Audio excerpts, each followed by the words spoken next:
We would have 21 students here tonight. Okay. Yeah, so the whole time is about 1 hour, including the Q&A section, right? That's perfect. Yeah, we can try to do. Okay. We would start about 5 minutes later. Great. And what did they do today? Did they do today? Yeah. You mean? Oh, they have math class whole day and have a little discussion about the AI and the math, and take about 4 hours at total, and then they just yeah. A 4-hour math class. Who's teaching the classes? Is it visiting professors or their usual teachers? It's an AI engineer, and he is passionate about teaching math, so he just come here and to show. That's awesome. That's Yeah. awesome. Let me check the how many students here. Okay.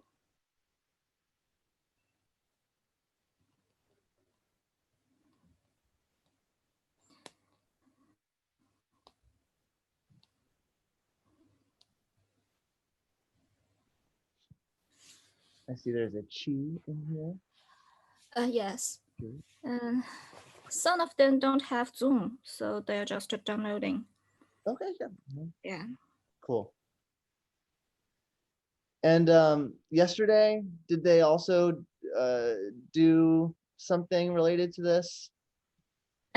Yes. Yesterday we have another AI engineer, and his talk is about the smart city. To say something about what is smart city and how it works, things like that. Yeah. Super interesting.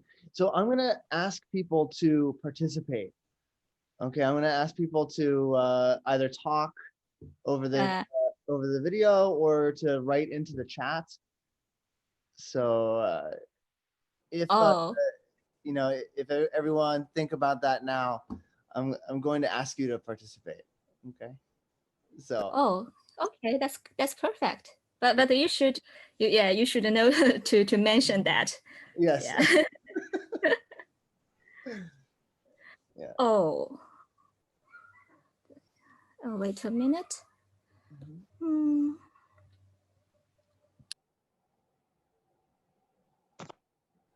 This is so cool. Mm.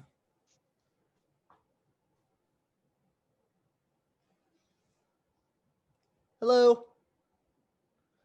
I'm waving to some of the people. I see somebody who's on there. I don't know how to read all the characters. All I know is I know that first character is a chi. Some of the students said the Zoom is not working. You just have Zoom, right? Do you have the Tencent QQ video? I only have Zoom. You only have Zoom, okay. Yeah. Looks like they're starting to come in. Yeah. They said the video is not fluent. Not fluid. Yeah. We'll see. Hi. Hello.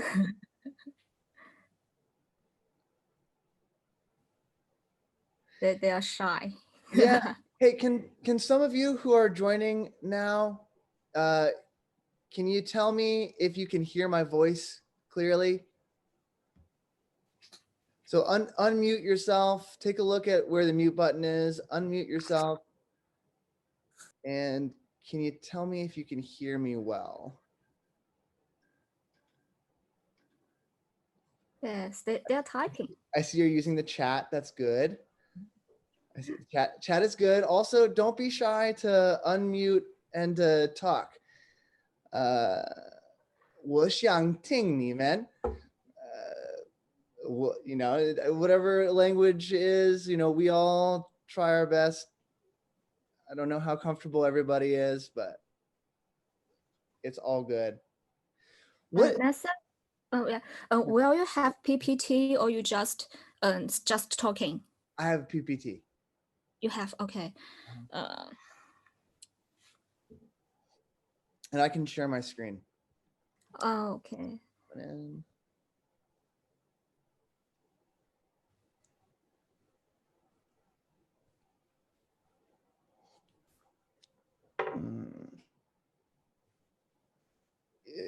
they have a serious lag, somebody. I don't know. We'll try. I'm literally on the other side of the world. So Yeah, yes.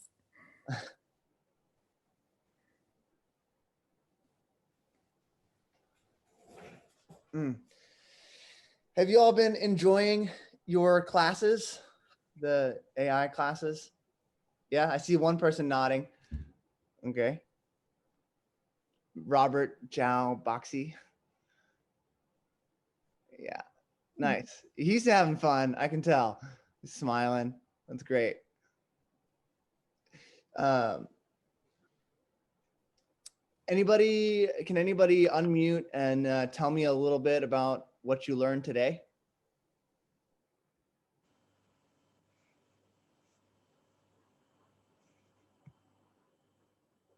Just a small talk. Yeah, you can say anything. Anything. Yep.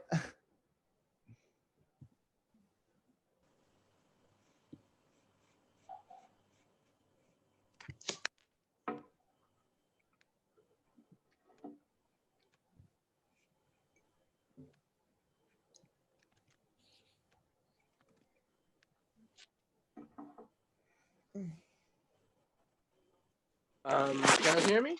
Yes. Yes. We have learned something about the some concept about the sum and the group theory, which we like kind of didn't understand. But this said it's kind of help us to understand the artificial intelligence. So yeah, I think it's helpful, quite helpful. Cool. Cool. Group theory.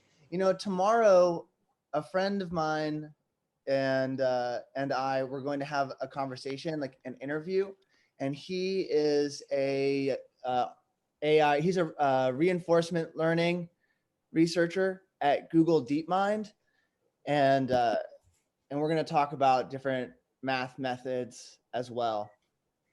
And he'll get into that. That sounds cool. Yeah. I'm sorry I can't turn on my camera because it will cause my apps to like just quit out. No problem. Thank you so much for sharing.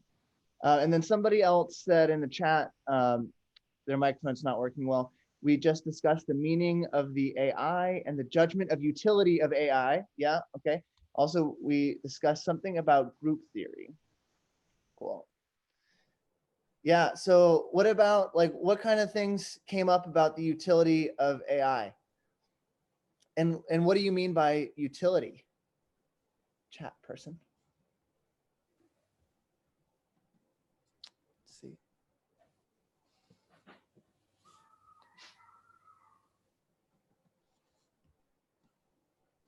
I have two people in the waiting room now. I'm trying, okay, admit.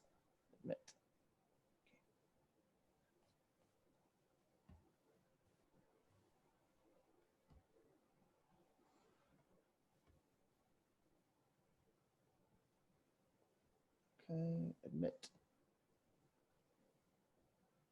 Yeah, so what, can somebody else talk a little bit about, someone in the chat said the utility of AI. Okay, they responded, the law of AI, like, should we claim that an AI is guilty if he killed someone or disobey some other laws? Mm-hmm. Mm-hmm. Yeah, right. Depending on how powerful you create an AI, like what does it mean for an AI to be powerful, like to have the ability to break a law or to kill somebody? That's requires them to be able to change the world somehow. So like, what's the connection between like an AI, like a computer that can make a decision or can like show a possible course of action, and then something that can actually take that action in the world, what's the connection there, is something really serious to consider.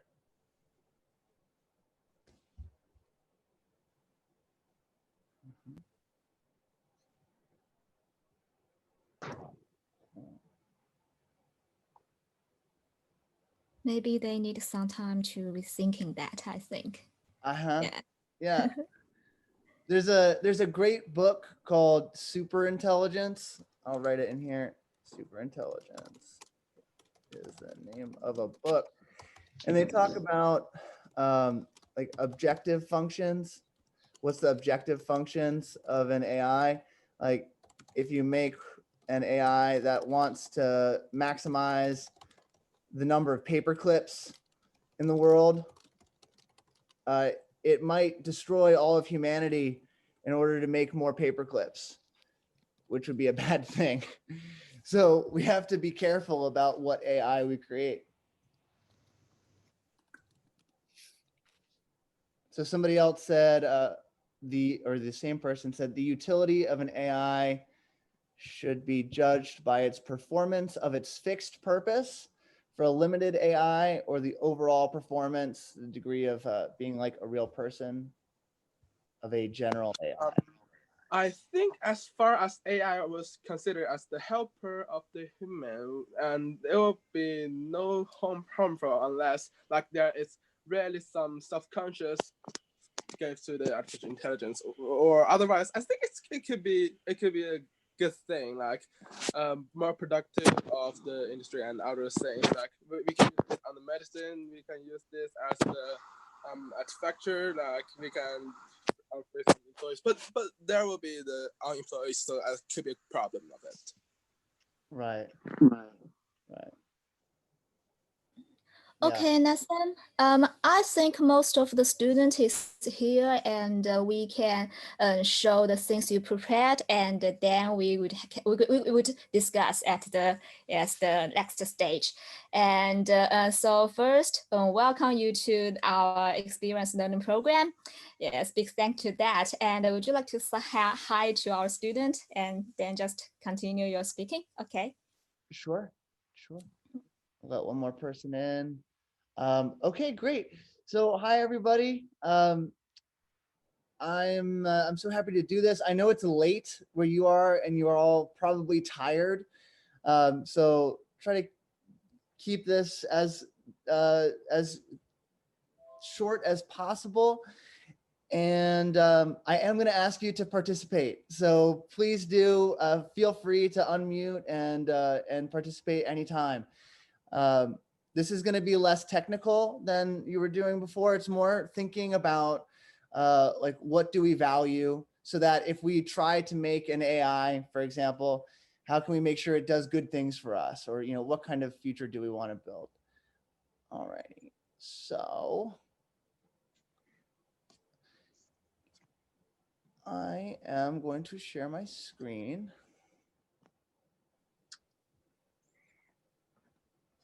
Okay. So can you all see what makes a smart city? Do you see my slides? Kindness, respect. Oh, you see that as well? Okay.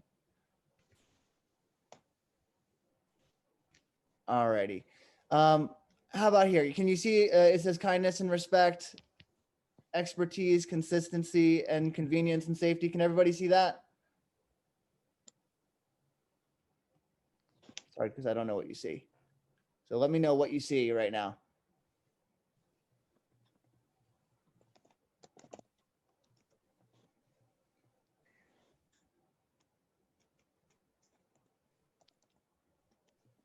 Anybody?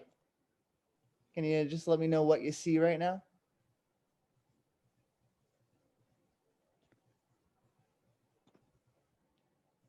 Yeah, we can see that, but we can also see the presenter view. That means Oh, the next page of their PPT. Yeah. Oh, okay. Not good. That's not the ideal. Let me go ahead and, you know what? I'm just gonna not do the presenter view. I don't need that. How about here? Do you see just what makes a smart city now?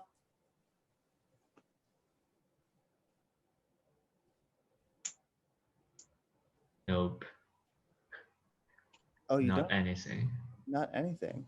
Screen share as the screen window is closed. Alrighty, I'm gonna try one more time. So start share. I'll go here.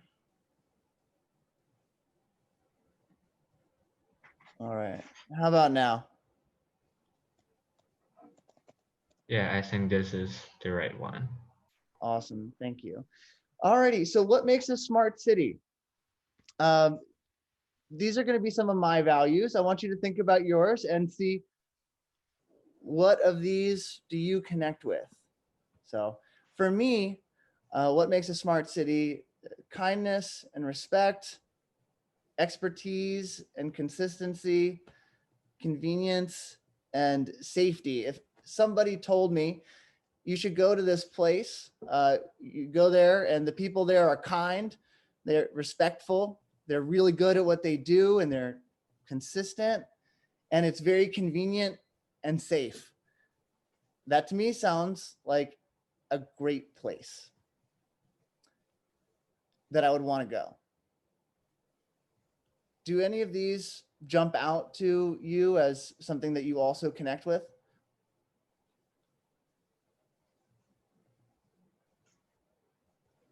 And anybody, you can just talk here. I want you to just talk and join in.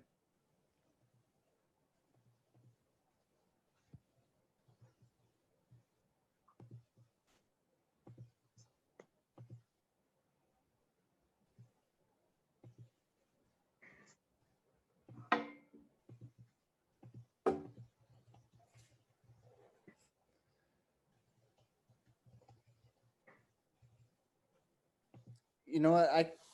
I will wait until I get one person to just one person chime in. Are there any of these things of what makes a smart city? Kindness, respect, expertise, consistency, convenience, and safety. Any in particular that really resonate with you? Some of our students, the verb is not that fluency, so they just typing. One of our students just typing, yeah. Oh. Okay. So I can, oh, I see. I can pull up the chat. Okay. Affirmative. Okay. All right. First of all will be the safety. Yeah. Okay. So, great. Thank you. Miss Yo-Ya. Okay. First of all will be safety. Yes. Right. So if you have a city that is safe, you can do what you want to do without being afraid. Perfect. Okay. So what are some things that you value? Those are some things that I value. What are some things that some of you value? So for example, you might not want to sit in traffic all the time, or you might want the older people in your life to get quality care, or you might value a thriving economy. So let's take a couple minutes and what are some other things that you all value about the cities that you live in?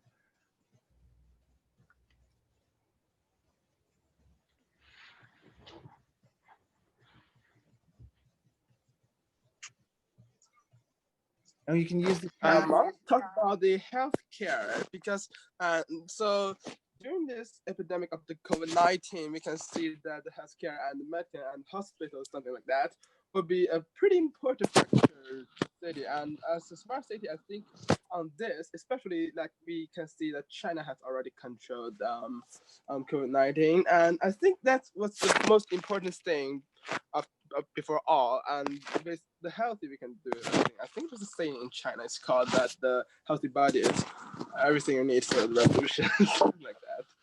So Yeah, I think the health the perfect healthcare will be developed. Definitely. So yeah, healthcare system where it can take care of you if you get sick.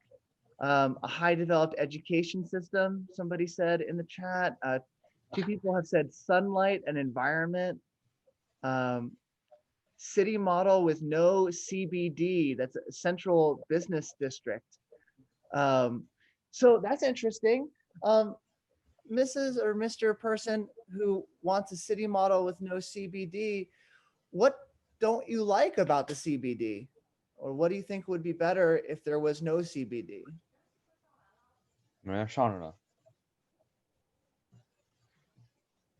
And you can feel free to also, if you're more comfortable, you can speak in Mandarin or speak how you're comfortable, and then somebody else can translate as well.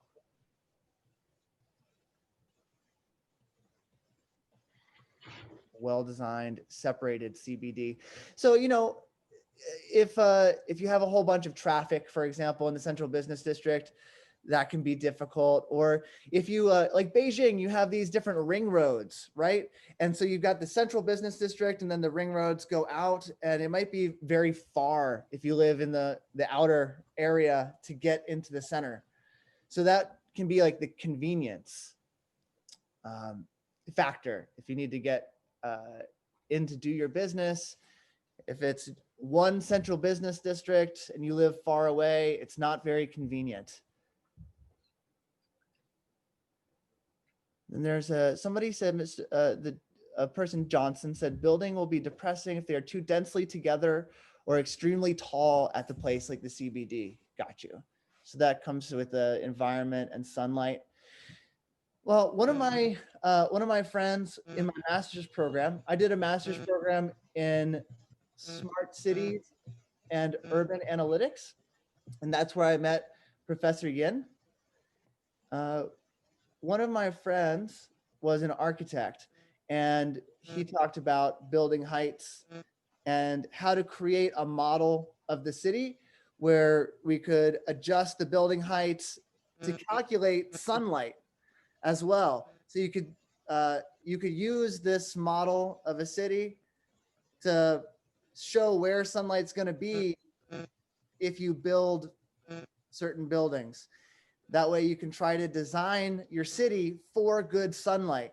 So that's awesome. So all you all are giving really good ideas about what a good city would look like. A good city looks like one that's easy to get around, with good healthcare, good education, where you get good sunlight and a nice environment.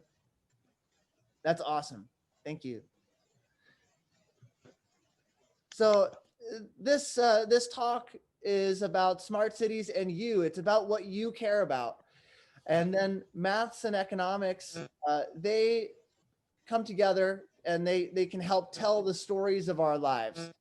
So I'm going to talk a little bit about some of the things in my life. Again, please ask questions anytime. Please let me know if you want me to talk about something in particular. I'm happy to go back, and we can also do questions at the end.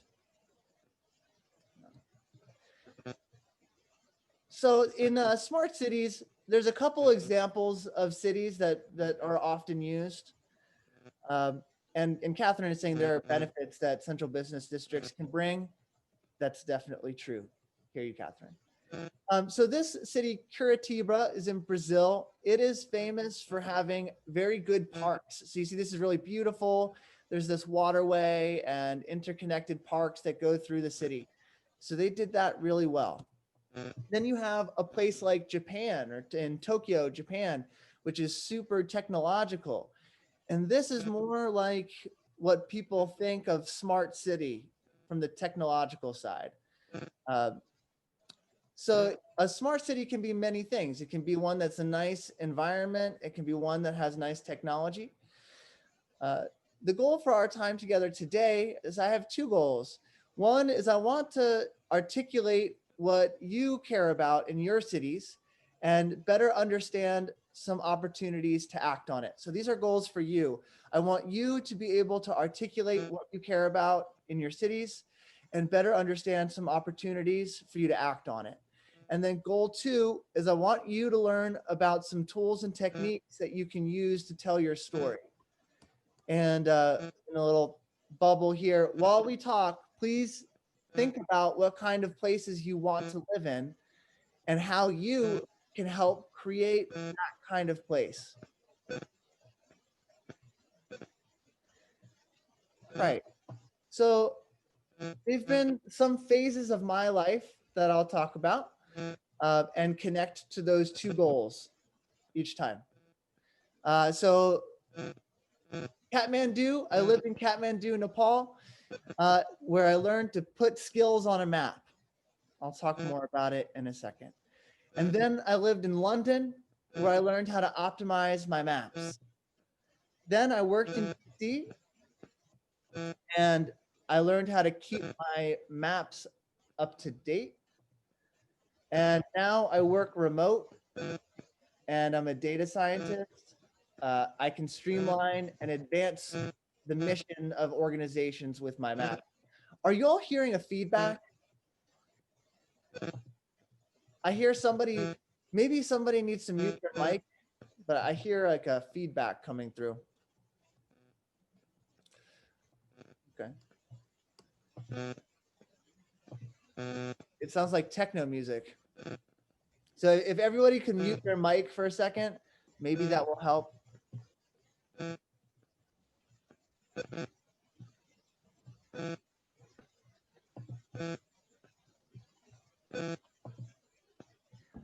I'll keep going. Okay, so that's the first part is I'm going to go through these 4 areas, and then throughout, I'm going to facilitate a dialogue with you to articulate what's important to you, your family, and friends. All righty. So whenever you're doing this kind of thing, it's important to follow a line of questions, okay? So what do you, your family and friends care about? And then, do you have a good idea to make things better? How can we connect these things? So one thing is, once you think about what you care about, how do social systems like family, government, and business build our shared future? And what future do you want to see? And then what are the barriers to your vision? So let's take some time and talk about, we've already started a little bit, maybe it's less than 5 minutes, but what's one thing that you wish was different about cities you know? And how can social systems like family, government, and business help make that different?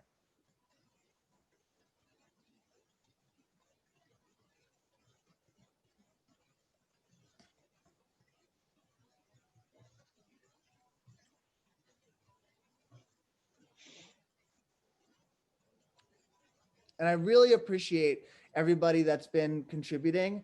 Thank you so much for writing in the chat and talking. I really like getting to hear what's on your mind.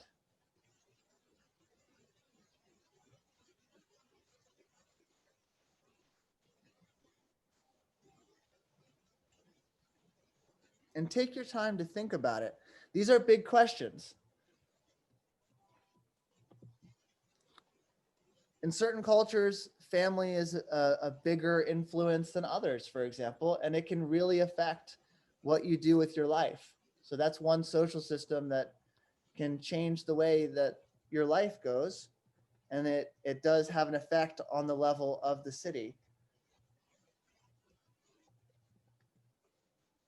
So Johnson says that how Beijing expands now, it's like laying out a pancake, like very wide area. Okay.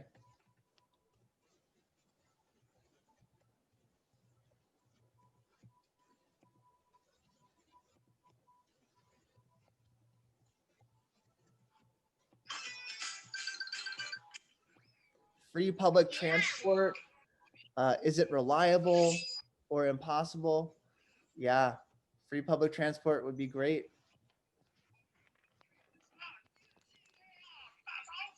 I mean, a good city is one where it's, again, convenient and safe to do things. So someone else said it's kind of far from home to school, so that's not very convenient.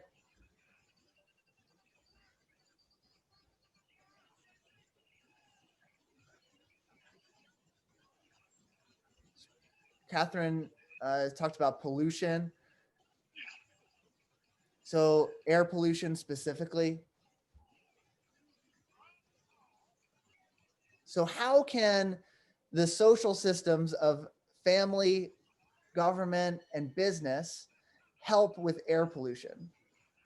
You know, maybe family helps with air pollution because you raise your kids and talk to them about the importance of not polluting themselves, you know, and there's family values that can possibly help there.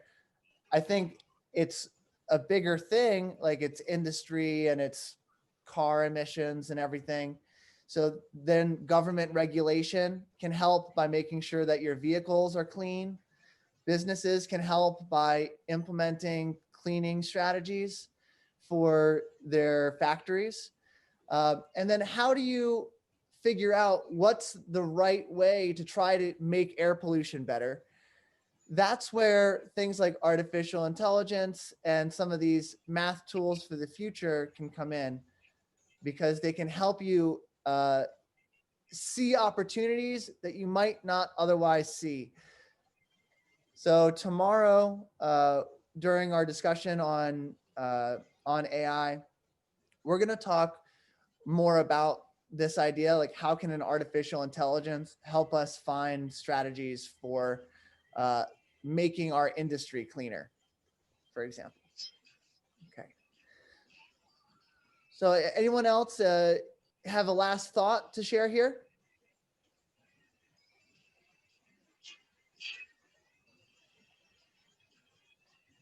Okay, I'm going to move on. But throughout the rest of this, think about what are the social systems that impact these things that we care about, and what can we do as our part of those social systems to help make smarter cities that go to our values of being convenient, clean, without air pollution and things like that. So I want to introduce a cycle here, and there's like 3 parts to it. So one is look around. What do you care about? And then we have, what opportunities do you see to make things better? And then you can tell a story and make an effort to try to make a change. These you can summarize as goals, setting goals, and then taking measurements and thinking about options, and then taking action here. So this cycle can help us think about how complex things work. So for example, here, the Stockholm city governance model. This is from my, my master's program. And there's a lot here. So let's just start off in the top left and review. The green is for goals, the yellow is for options, and the blue is for actions. And in Stockholm City, you have the city council, the city executive board, there's councils of mayors, and then there's district councils, specialist committees, and city-owned companies. Lots of people involved.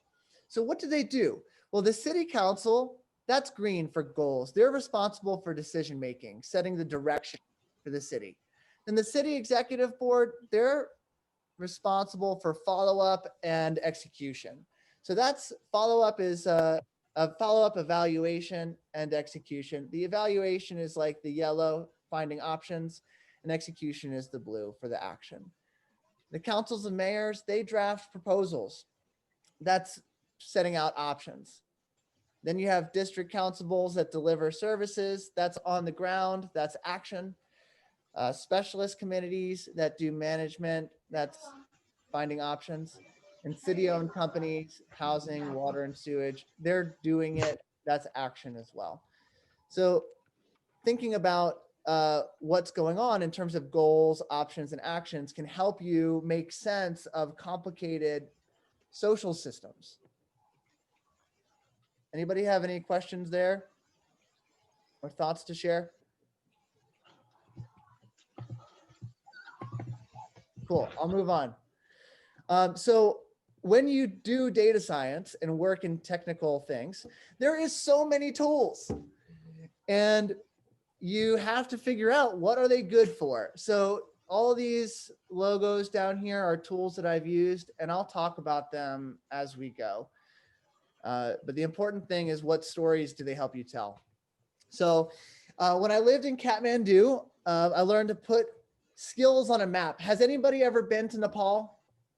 Just real quick, say something in the chat, or, you know, or speak up. Has anyone ever been to Nepal? No. Somebody, yes. Hubery said yes. Cool. Robert, all caps, nope. Okay, that's cool, Hubery. Happy to talk with you more about it.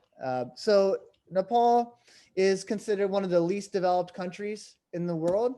And so when I went there, I ended up, my sister lived in Nepal, and caps lock is okay. It's all good. My sister lived in Nepal when I graduated from college, and I talked to the ambassador when I was graduating saying, I like math, I like economics and international development. Can you find me a job? And he did. So I went there, and I was an intern, and my goals were, I want to help support economic development in a poor country. So goal one, articulate what I care about. I want to help support economic development in a poor country. And then goal two is find some tools to do that. I started to map out the existing assets, what that country already had, to figure out what's a good next move. And that's how artificial intelligence works too. Help you find out what's a good next move for you to make. So some stories that I was thinking about is, how can Nepal expand their economy? And tools and techniques that I was using were things like, I needed to learn a new language. I needed to learn Nepali. And then cold calling and negotiation. Cold calling is when you call somebody without an introduction. And I was calling different government ministries and asking them for the economic data that they have about their country, because I had this vision of putting it all together on a map so that they could see what their opportunities were. And so putting information on a map that is called GIS tools. GIS is Geographic Information Systems. I put that in the chat. I can talk more about that later. It'll come up. So when I arrived in Nepal, I saw this sign in the airport. It said, things to be done take time in Nepal, so relax and chill out. And this is one of those cultural things where if you want to get something done in Nepal, it takes time, because people take a long time to do things. So you have to understand the cultural context that you're in when you try to do anything. So while I was in Nepal, I worked with this model called the Atlas of Economic Complexity. It looks kind of complicated. I'm not going to explain it in full, but it shows how different industries are related to each other. And a website that explains it shows things like United States and China trade. It's looking at international trade. So like, what are the main things that they trade with each other? And you can see from this table here that like the United States exports planes, helicopters, and spacecraft to China. That's their biggest export. And from China to the United States, we have broadcasting equipment and computers, things like that. So the kind of things that a country does, you can see it in their exports. And that's what the model was about. So I was thinking, what does Nepal give to the world? How do they make money? So trying to put this information about what they trade onto the map to see where those things happen. For example, Nepal exports a lot of ginger, and they don't make that ginger into anything else really. So they export the ginger, and then they import the ginger candy or the ginger soda or other things. It's like value added products, it's called. So if they could do that value addition in their country, they could make more money and they could have a better economy. So that was the idea, is let's find out, where are the natural resources? Where are the ginger fields?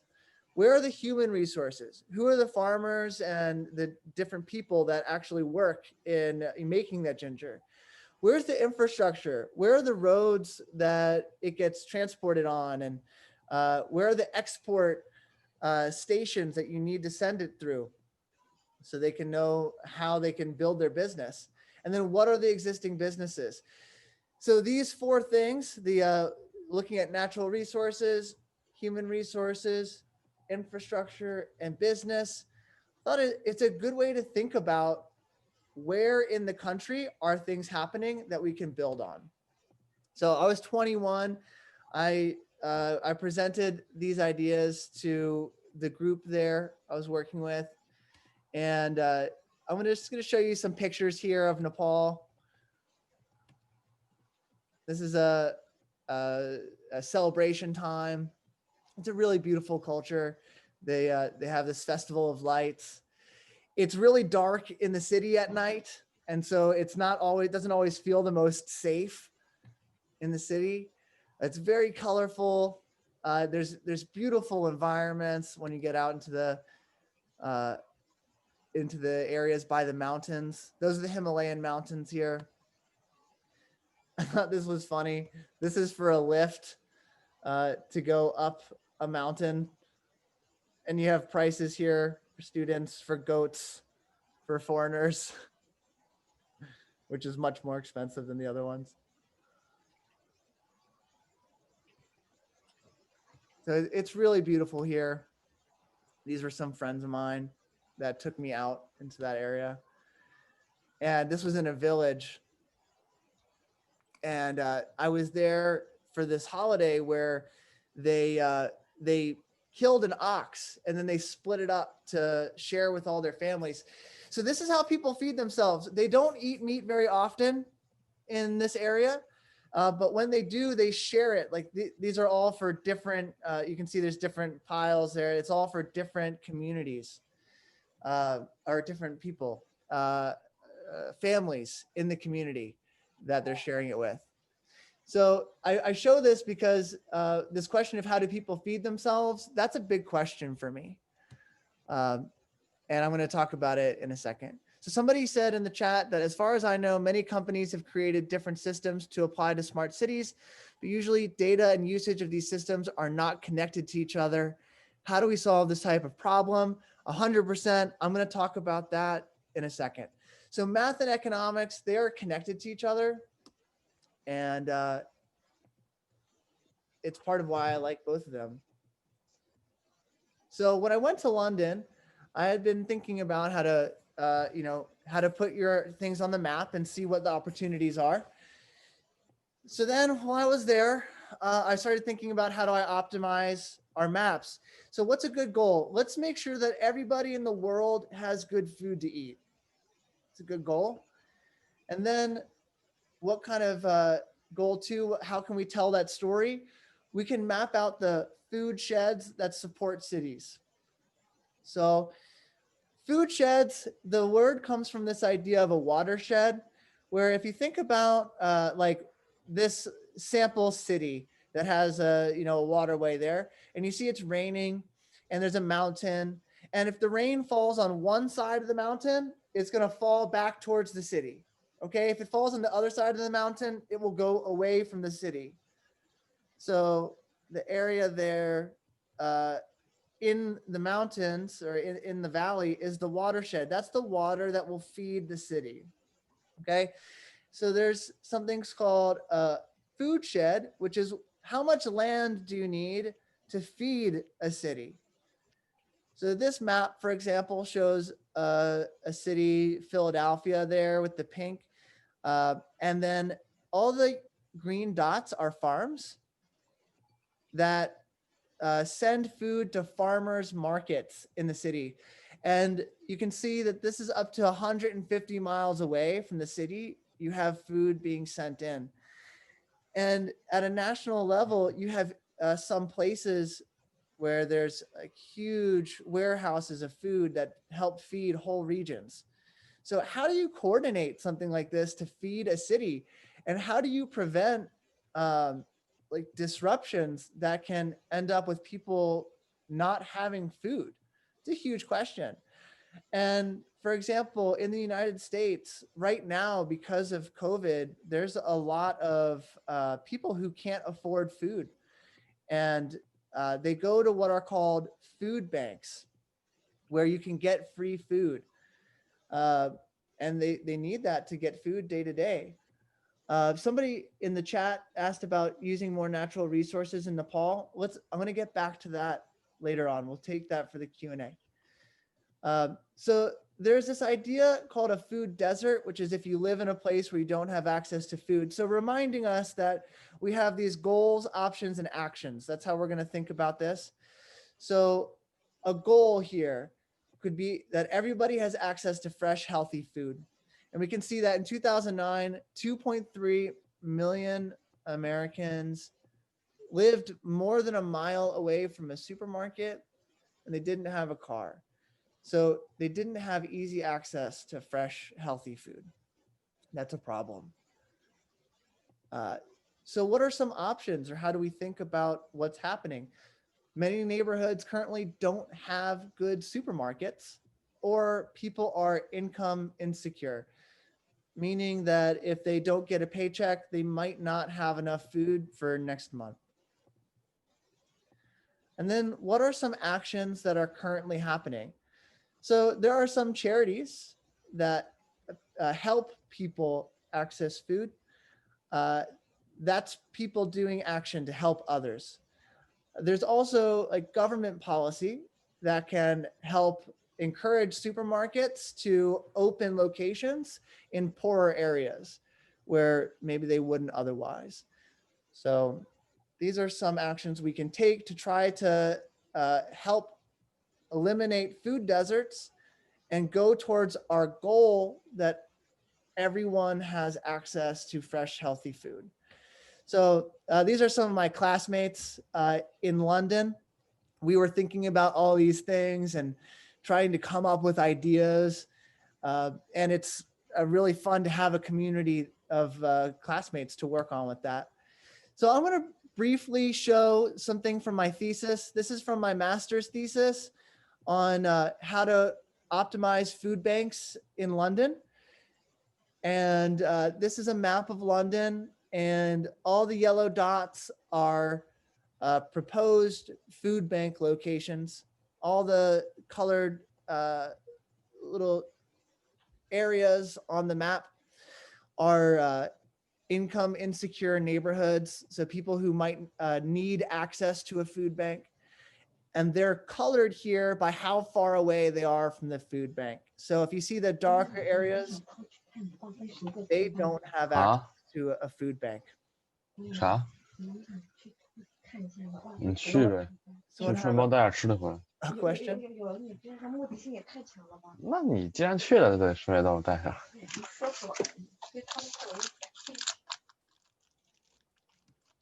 既然都要去了，顺便带点吃的回来吧。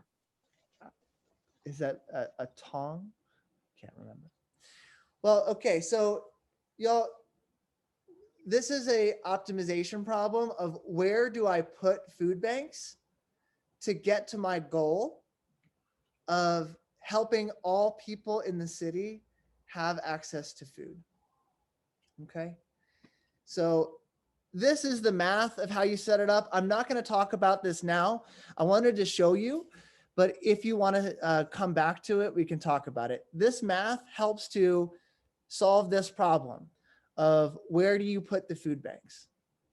And then for my thesis, I made a tool that you can use to play with the network. So here you can see that there's a food bank at this number 18. If I take it away, it hurts these neighborhoods. You can see that they will have less access to food because of the colors in red here.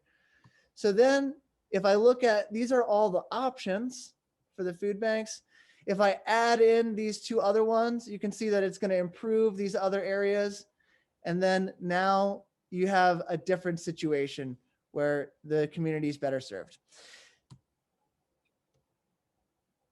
If you want to talk about this later, I'll come back to it.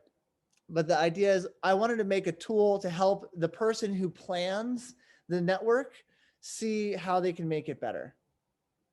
And these are some of my friends, really diverse people from all over the world. That's Professor Yin, the NI, and some of our friends here.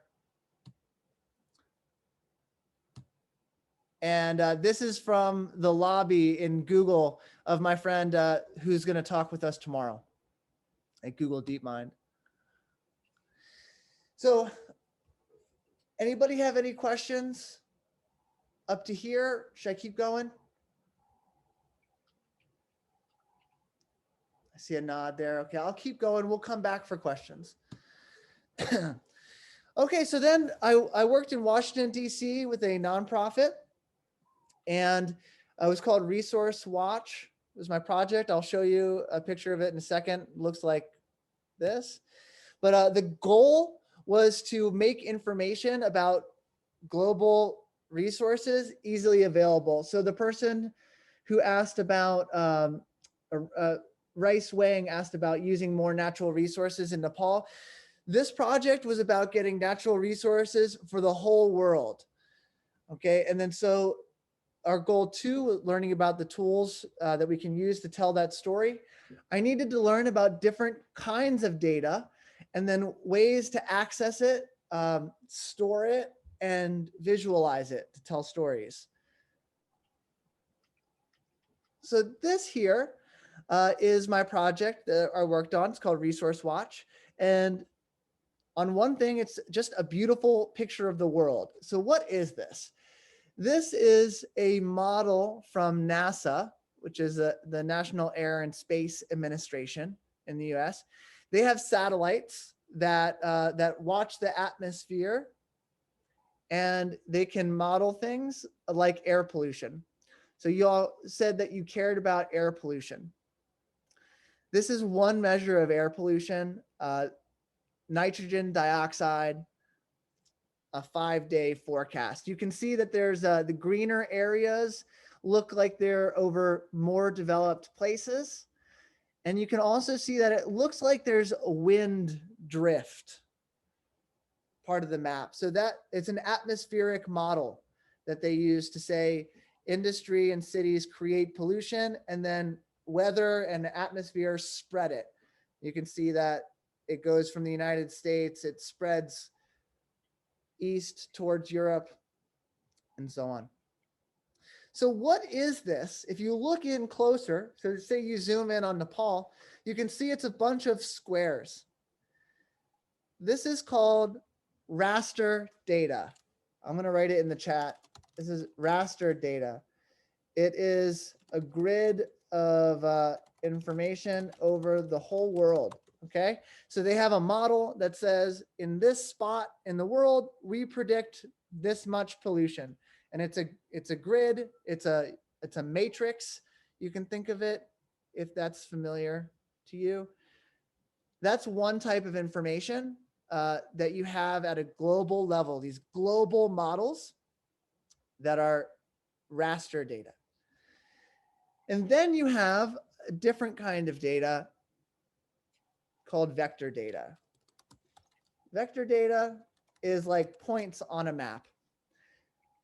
For example, these are air quality stations. So these are actual sensors on the ground in places that are taking readings of air pollution. And then if you put these two data sets on top of each other, you can see that they do kind of agree. You can see that where the NASA model that's based on satellites and weather, it predicted certain kind of pollution. And then you can see the sensors on the ground seem to be more red in areas where the model predicted more pollution. So you can see this agreement. This helps us build our picture of the world.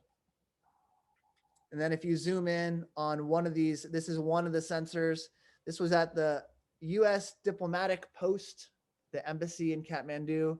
You can see they had this measurement of the fine particulate matter. That's related to smog and air pollution, PM 2.5. You can see that measurement there. So how do we do this? We use these tools. This is Docker and Python. I can talk more about it later, but basically it lets you share code easily. And then Python lets you access data and put it where you want. I was writing the code that would update this information every day on our maps. So it would go to wherever the data was being published by NASA or by the air quality sensors, and it would get it and put it in these two tools. So Carto is a tool for our vector data, like the points on the map, the city sensors, and then Google Earth Engine is the other one for the raster data. It's just a tool. It helps us make these maps. Okay, and this was some of the code. This is called GitHub. It's a way to share code, and I can talk more about the coding later as well. Okay, so that brings me to where I am right now. Right now, I work as a data scientist, and it's remote. It's anywhere in the world. I can do my work from anywhere in the world, which is very cool. And I'm now helping to streamline organizations' data and advance their mission. So goal one, how do we articulate what we care about? Right now, my company looks to systematically bring down the barriers to care to improve childhood development. And goal two, what are tools that we can use to tell that story? My job is to create a data mart to store patient questionnaires and make interactive dashboards. So whenever you go to a doctor's office, talking to the person who mentioned healthcare earlier, when you go to a doctor's office, oftentimes there's so many things you want to talk about that you forget to talk about the important things when you're there. And so if you fill out a questionnaire ahead of time that says what you want to talk about, the doctor can have that in the meeting, and they can know what you want to talk about. And they can also recommend you things that you can do to get help. So that's the whole idea, is how can we make doctor's office, how can we use these patient questionnaires to save doctors time and improve the quality of care? And at a bigger level, how can these questionnaires be used to map out community healthcare needs? So if everybody is doing these questionnaires, over time, we get an idea of a whole community, what they need. So my company is called CHATIS. It stands for Comprehensive Health and Decision Information System. They do these questionnaires, and we work with like whole hospital systems, for example, like a whole hospital system that focuses on childcare might use us to give these surveys or these questionnaires. And these questionnaires want to ask about things that relate to the childhood development. So for example, there's this topic called social determinants of health. And this is a sample dashboard. I'm using a tool called Lucidchart to make a mock-up of what our dashboards could look like. And then later we'll plug actual data into them.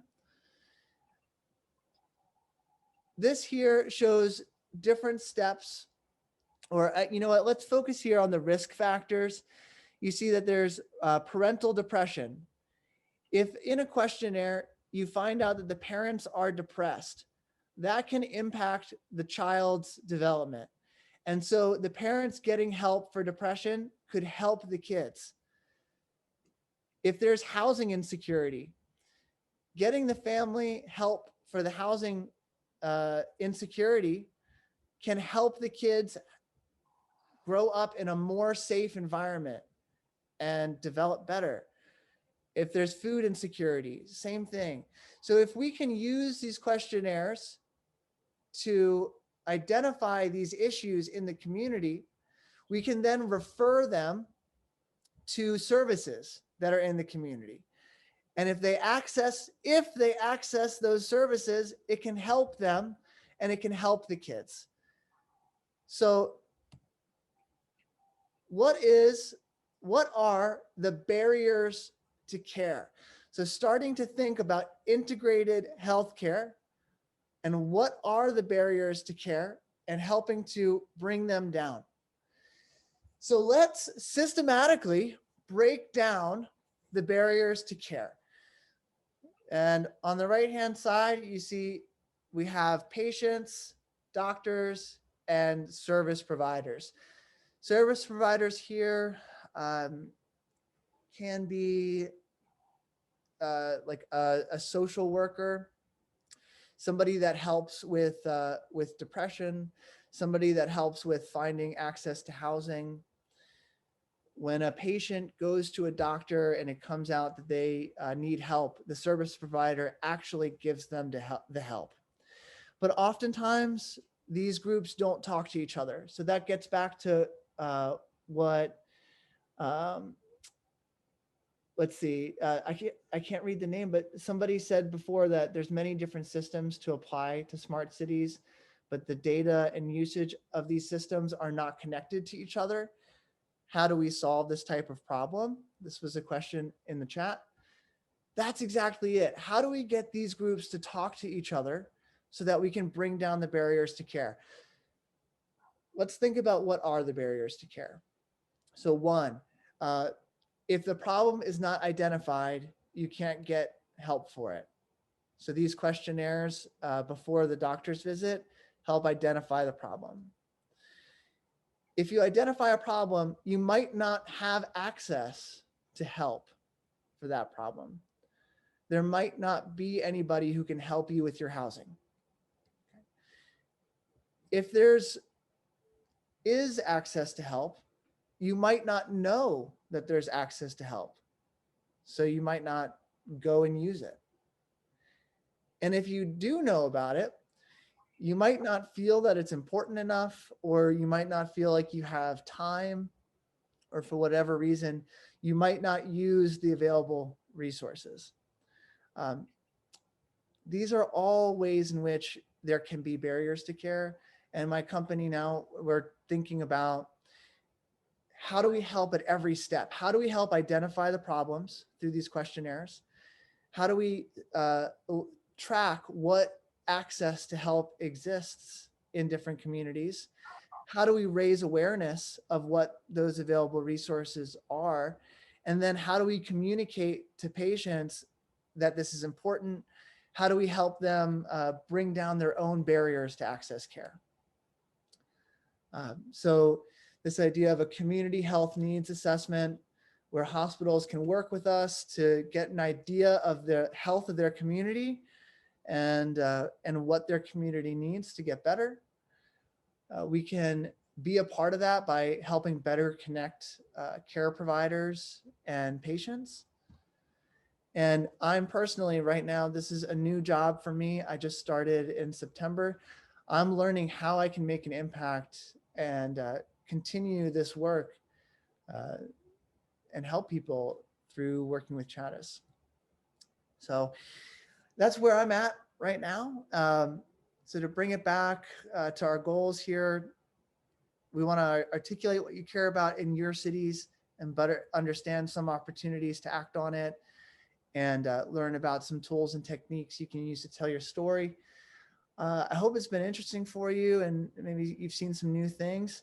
And we have time now I'd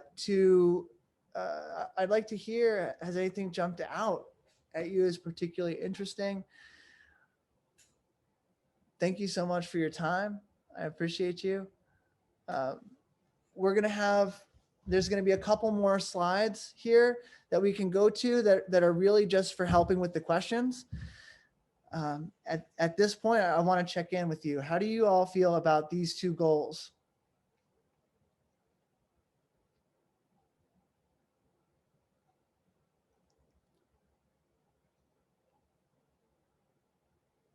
You can write in the chat, or you can unmute yourself and talk here.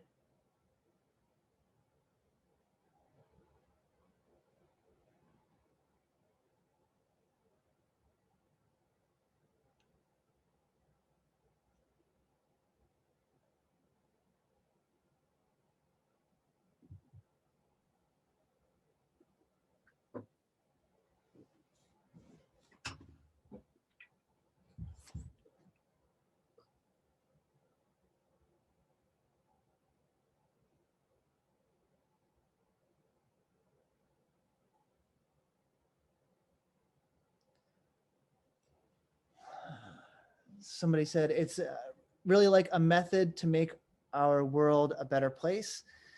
Yes, yeah, exactly. Building a mental model for yourself to ask questions that that can help you get closer to making the world a better place. What are your goals? What are the options? And then what action can you take? Can I share just some of my thoughts about like one tool specifically? I think what I remember, like that regulation kind of with the food banks being noted on the map, and with the areas covering like covering the whole city, and how we kind of settled those food banks to guarantee that the foods are distributed to or according to needs. I think that is kind of really important in some places where there lacks natural resources. So basically, we like, I think the essential problem we're facing is the limited resources. So we're gonna make our distribution better, and also another map about how different farms, I guess, or production of goods, and the farmer markets, I think, the central place in the city. Yeah, I think I'm I really think that that one. So I really think that those two methods are what we can use to in some places, especially those places where natural resources are limited, and so probably some poor places, and that's actually where we need to apply some high technologies to there. Yeah, definitely. And like this problem, in order to apply technology to it, you need to represent the problem in a computer. So you need to get data about where you're making the food, where you need the food. So where is the population in need?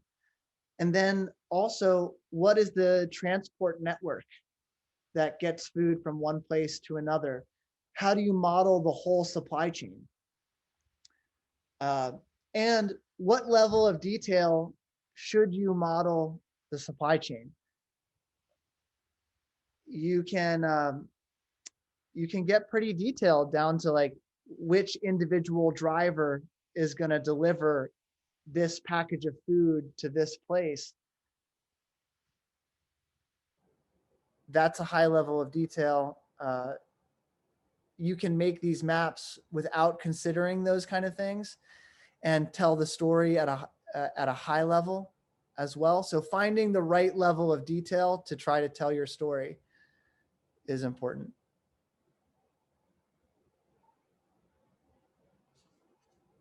Thank you, Rice.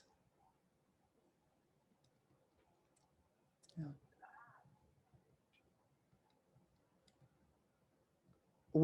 So somebody asked, what can we specifically do as a high school student or after we become a college student?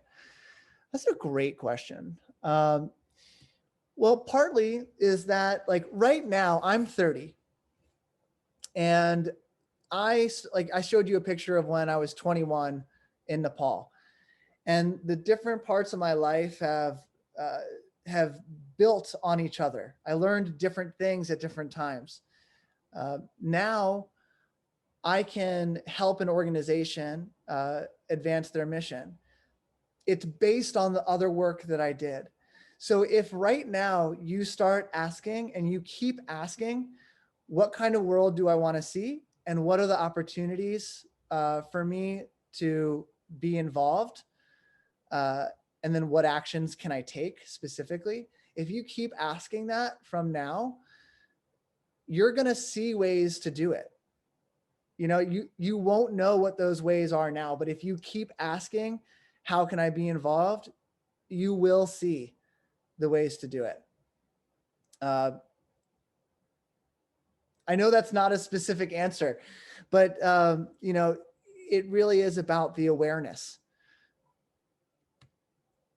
So I recommend reading books about these kind of things. This is a cool book, and I like the quote here. The art of writing is not just the art of communicating, but also the art of discovering the story you want to tell. So in the chat, you asked how specifically as a high school student or as a college student can you get involved? Keep asking yourself, what do you care about, and who is doing cool things that you really like? You can reach out to them, call people, write emails, get in touch with people and projects that are doing cool things that you care about. And you'll figure out where you want to fit into that story.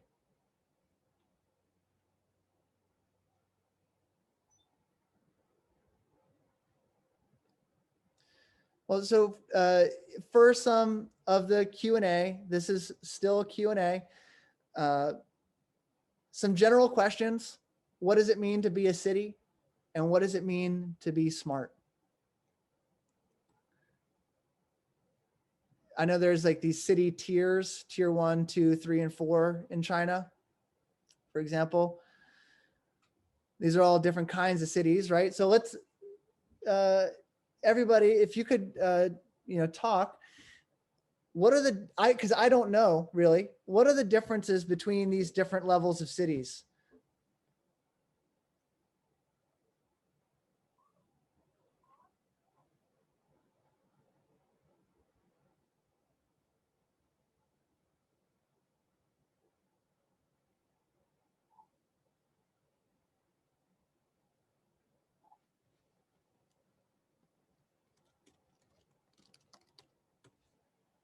I know that certain businesses, like certain startups, will target tier 2 cities.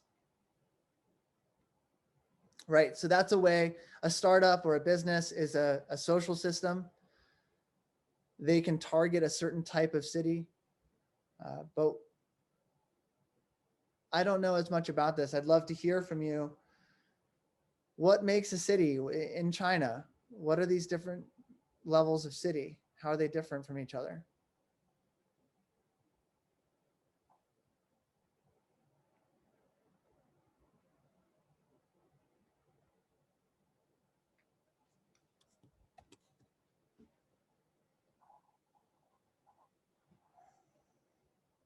I actually don't know much about these, you know, rankings, but I think for like big cities like Beijing, Shanghai, and maybe Shenzhen, they are multifunctional and they have a lot of populations. Like I think it's definitely more than 150,000. Maybe it's about millions or tens of millions people. But I can see that, for example, like Beijing, it's the center, it's the capital of China, and a lot of, you know, when other countries their presidents going to will visit China, they always go to Beijing. Like yeah, it's like the city is more important than other like small cities. So in this way, and also I know that because uh, I I'm a fan for physics, that I know that in Beijing there's a particle collider that works like for international physics experiments. So yeah, I think the reason they choose to take place in Beijing is that um, yeah, Beijing can offer a lot of financial support from government or such. Yeah, just I think that a lot of opportunities are in big cities, but like in small cities, there aren't much opportunities like in Beijing. Like, yeah. So what is the question again? The question is, what is a city, right? And in China, there's these 4 tiers of cities that people talk about. Thank you so much for sharing just now. You talked about like the access to technology and support from government. Again, these are social systems that are available in a place like Beijing that might not be available in a tier 4 city. But the people that live in the tier 4 city still want a good city, right? So it's really interesting observations that you make. Catherine, what were you thinking? So I'm just like, so I think that the definition of cities or urban areas is actually founded on like industrialization, because at least as I know of in China, all of these like different counties or like rural regions, they like take up agriculture, they farm, or like they do other stuff instead of like industrialized based business. However, in cities we have like different companies, we have services, things like that. So I think one of the most obvious things that like distincts a city and an urban area is the the industrialization level. And as for the different tiers of cities, I think it's actually a little bit not unequal in China, because of course every city deserves some degree of development, but like before, China doesn't have enough money to develop all of these cities, so the only choice would be to develop some of them. And it's absolutely more logical to bring developments to cities that have more people instead of fewer people. And in this way we could have like so and also after like these big cities have developed to an extent, they could further on help others small cities to develop as well. Yeah, that's a really good point. Catherine, what do you mean by a big city helping a small city to develop? So for example, if a city like Beijing, there's a lot of small cities around it, like cities in Hebei province. So if Beijing is really well developed, it's going to require a lot of goods from the surrounding areas, right? So for example, like people in Beijing needs lots of food. So where does the food come from? Come from the nearby cities, so nearby countrysides and other small cities as well. So as a product provider, they could also get some economic development off of Beijing's development. Yeah, 100%. And you're thinking at the system level now. You're thinking of what are the connections between these different cities, and how do big cities create opportunities for small cities to support them? I think that when you have a problem like how do you develop China? China is so big. How do you even start to think about that problem? That's what we're talking about. And I think maps are helpful in that. And then mathematical tools to search the map. That's what these optimization tools are. They are searching the map for the best places to do certain things. But when it comes down to it, this is not something that's happening technologically. You know, the people that live in the smaller cities in Hubei province aren't using some AI to tell them what they should make. There are social systems of, you know, family and friends in the marketplace that give the signals right now of what people should produce. So when you think about an artificial intelligence or machine learning for developing an economy, you have to think about what level can you actually plan for? What level of detail can you actually plan for? And what amount of that is just human decision making? And we're going to touch on that tomorrow. That's going to be part of the topic for the interview tomorrow.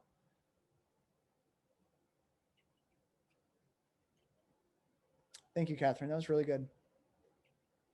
Very thoughtful. Okay, so I think that's a good, we got to a good level there. So then we're going to wrap up really soon. And thank you all again so much for your time. I know you're really having a busy week, and I appreciate you taking this time to talk. What does it mean to be smart?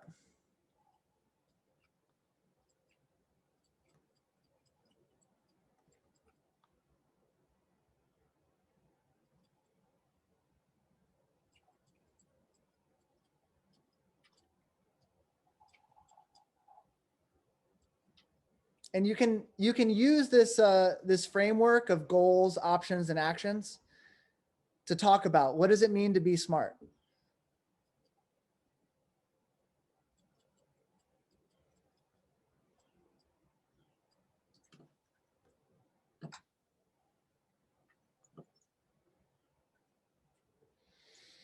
Okay, so somebody said use computers and machines to improve people's life. Cool. So using tools to improve life. Yes, that is smart.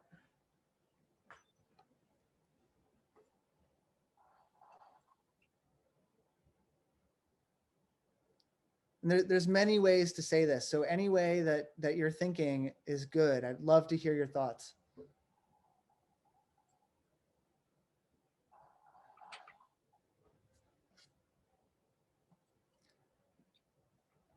Catherine saying achieving the goal through actions. Yeah.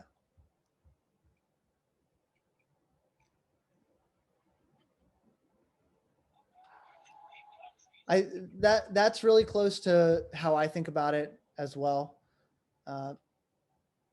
There's something about being like something that's smart is something that is able to achieve its goals through the actions. So you have like a set of possible actions and choosing what are the best options, or you have a set of possible options. Which action should you choose in which order in order to achieve your goal? That's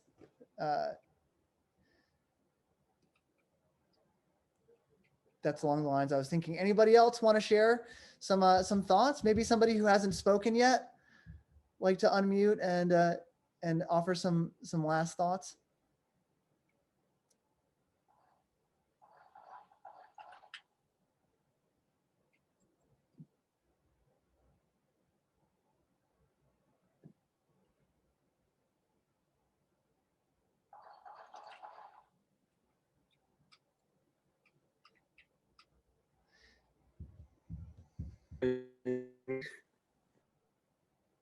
Hi, Johnson.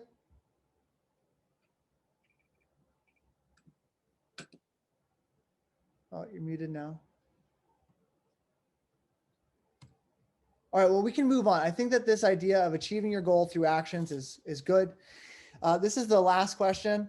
What is the role of sensors in the city?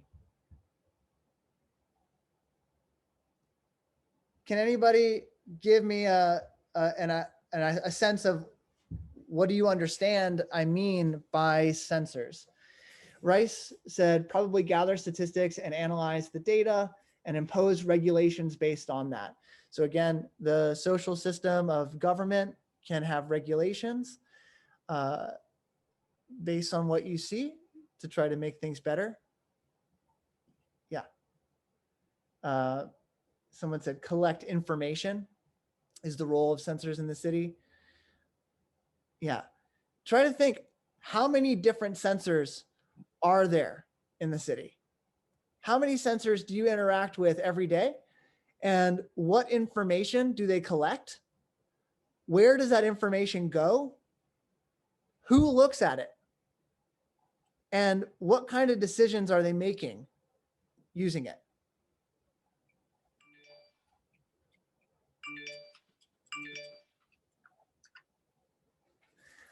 Honestly, that's a big question. And we're right here at the end of the time. I think that we can, I want to give you time to talk here, but this will be the last question. And then we're going to wrap up and we'll continue part of this conversation tomorrow. But again, like, what is the role of sensors in the chat? What are the sensors in the city?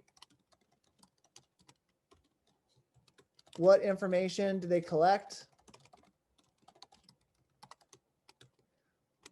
Where is that information stored and who has access to it? What decisions are they making with it? And then how do those decisions affect you?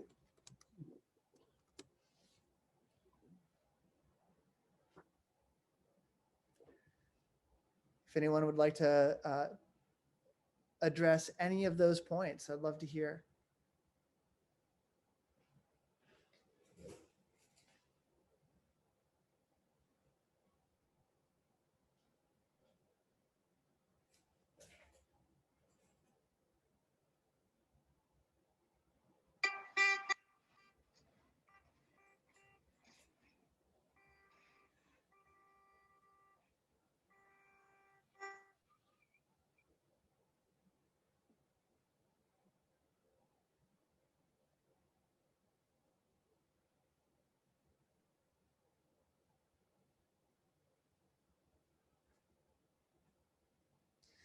I'll give one example. So Professor Yin told me that on your bike apps now, you are required to park the bikes that you use in a certain place. And if you put your bike in the wrong place, you'll get a message on your phone that it's in the wrong place and that it's unlocked and you're still being charged for it. Right? How does that work? That's a sensor on the bike. It interacts with a map of the city showing where you're allowed to park and where you're not allowed to park. And then it sends a message to your phone, making you aware that you're still getting charged. So it then motivates you to go back and move your bike. And that has a benefit for the whole city, that you don't have bikes in the road and on the sidewalks blocking the path. So there's multiple sensors and social systems involved there. There's the sensor on the bike, and there's the sensor in your pocket, your phone. And there's the social system of government regulation that labels part of the city as being okay to park your bike or not okay to park your bike. And altogether, it improves the quality of life in the city by making sure you have clear paths to walk on.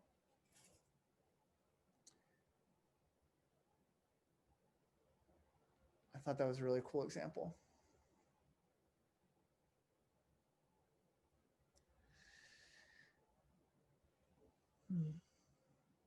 Well, everyone, it's I know it's late, and I really appreciate. Thank you again for everybody for coming out. That's all for tonight. Professor Yaya, would you like to wrap up? Do you have any messages for them for tomorrow? Yes, tomorrow, Nasa will talk with Sam Ritter, the DeepMind researcher from Google, and looking forward to hear you tomorrow night. Yeah, I really appreciate tonight. It's really informative and thoughtful, and I think the student of us just enjoy a good night. Yes, so enjoy your day. Yeah, thank you so much. Thank you so much. Have a great night, everybody. Yeah, let's see you tomorrow. See you tomorrow. Yeah, bye. Bye bye. 好的，谢谢大家，我们今天结束了，非常感谢大家的参与。我们明天还会再见到他。好，明天10点15记得在学校南门见面。明天见，各位，拜拜。Bye. Let's see. I'm trying to figure out how to close it. Yeah, I'm trying to. Bye. I got it. Y'all have a great night. Thank you so much. It's nice to see you.